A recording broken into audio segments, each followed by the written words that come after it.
할렐루야.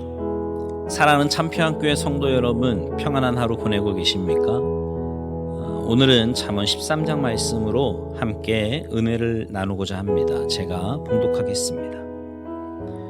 지혜로운 아들은 아비의 훈계를 들으나 거만한 자는 꾸지람을 즐겨 듣지 아니하느니라. 사람은 입의 열매로 인하여 복록을 누리거니와 마음이 괴사한 자는 강포를 당하느니라. 입을 지키는 자는 자기의 생명을 보전하나 입술을 크게 벌리는 자에게는 멸망이 오느니라. 게으른 자는 마음으로 원하여도 얻지 못하나 부지런한 자의 마음은 풍족함을 얻느니라. 의인은 거짓말을 미워하나 악인은 행위가 흉악하여 부끄러운 데에 이르느니라. 공의는 행실이 정직한 자를 보호하고 악은 죄인을 패망하게 하느니라.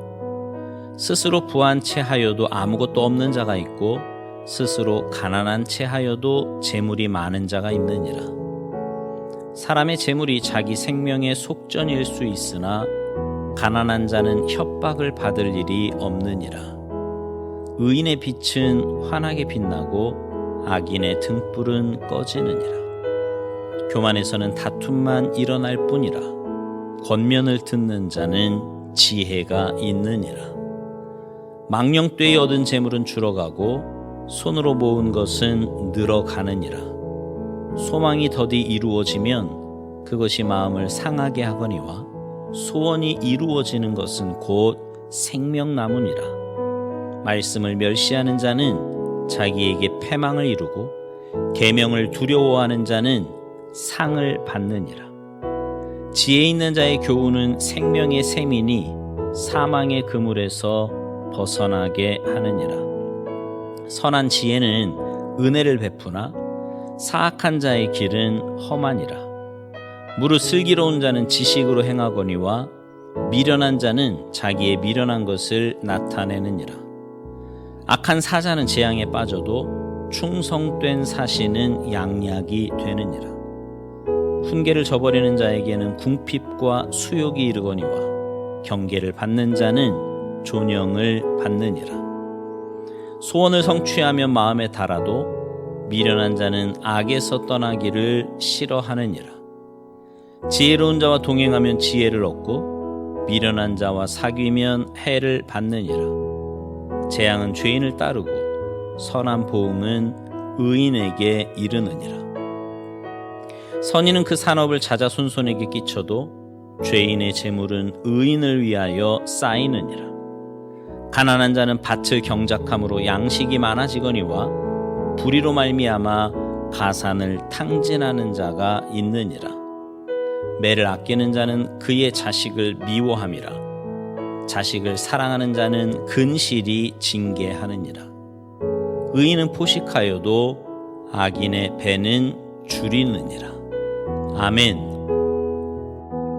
잠언에 등장하는 악인들의 모습을 보면요, 뭔가 다른 사람에게 많은 해를 끼치는 것 같고요, 또 공동체를 힘들게 하는 그런 사람인 것 같습니다. 물론 그 말도 맞아요. 주위에 그런 사람이 있으면 분명 악한 영향을 주게 되고요, 그로 인해 피해를 보거나 또 공동체가 어려움을 겪게도 됩니다. 그러나 여러분, 가만 보면 가장 힘들게 사는 것은 바로 악인 자신이에요. 오늘 본문에도 보면 악인의 모습이 여러 가지 모양으로 나오는데 하나같이 다 그 악인의 결국이 비참함을 말씀하고 있습니다. 2절 말씀을 먼저 보실래요? 사람은 입의 열매로 인하여 복록을 누리거니와 마음이 괴사한 자는 강포를 당하느니라. 여기 복록을 누린다는 말은 원어적인 뜻이 좋은 것을 먹는다 이런 뜻이에요. 그러니까 좋은 말이 그 의도한 목적을 이루었기 때문에 그 결과에 대하여 만족한다는 의미입니다. 그런데 마음이 괴사한 자, 다시 말해 악한 마음을 가진 사람은 어떻대요? 강포를 당한다 이렇게 말씀합니다. 이 말의 원어적인 의미는 포악함을 먹는다 이런 뜻이에요. 자신의 말에 따른 결과적 보응이 바로 자신에게 돌아온다는 사실을 보여주는 거죠. 어제도 말씀드렸지만 악인의 말의 결과는 제일 먼저 자신이 먹는 거예요. 자신이 한 그 악한 말, 포악한 말, 남을 해치는 말이 먼저는 자신의 인생을 망가뜨린다는 겁니다. 3절 말씀도 보세요.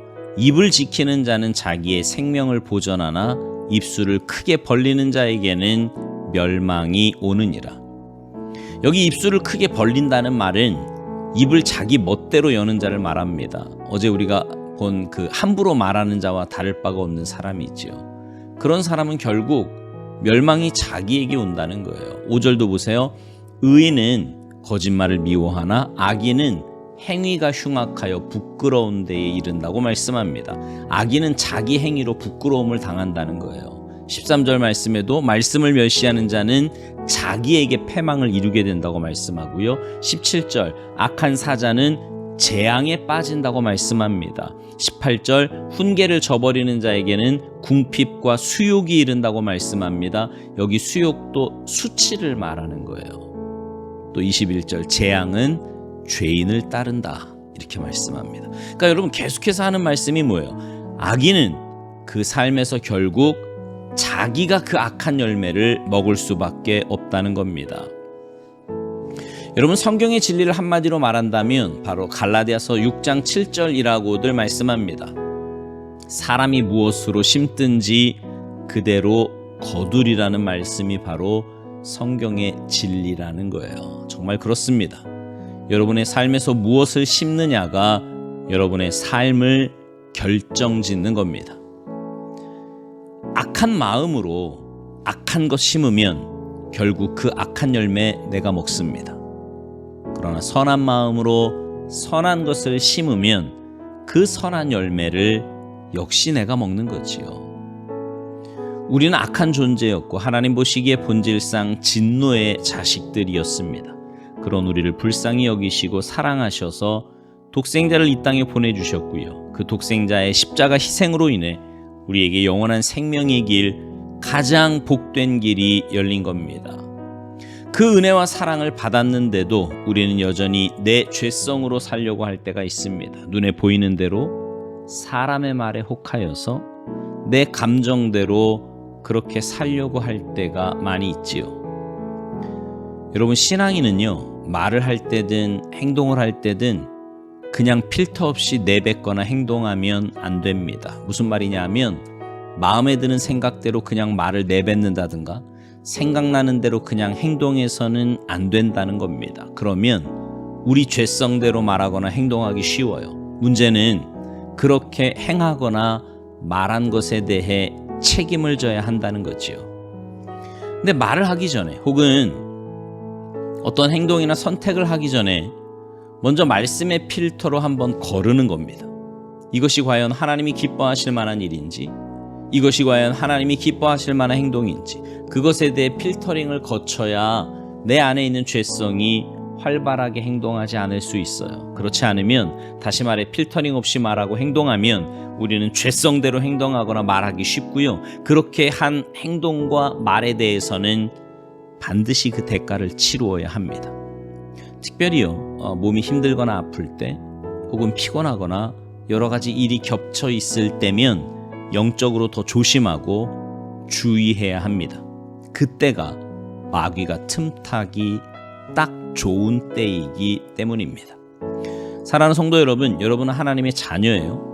비록 육신을 가지고 있고 죄의 유혹이 많이 있지만 그럼에도 불구하고 여러분은 주님의 피값으로 삼바된 주님의 자녀들입니다. 그러니 주님의 자녀답게 살아야 하지 않겠습니까? 언제까지 죄의 유혹에 넘어져 옛 자아가 이끄는 대로 살겠습니까? 바라기는 여러분 모두가 하나님이 인정하시는 의인의 삶을 사시기 바랍니다.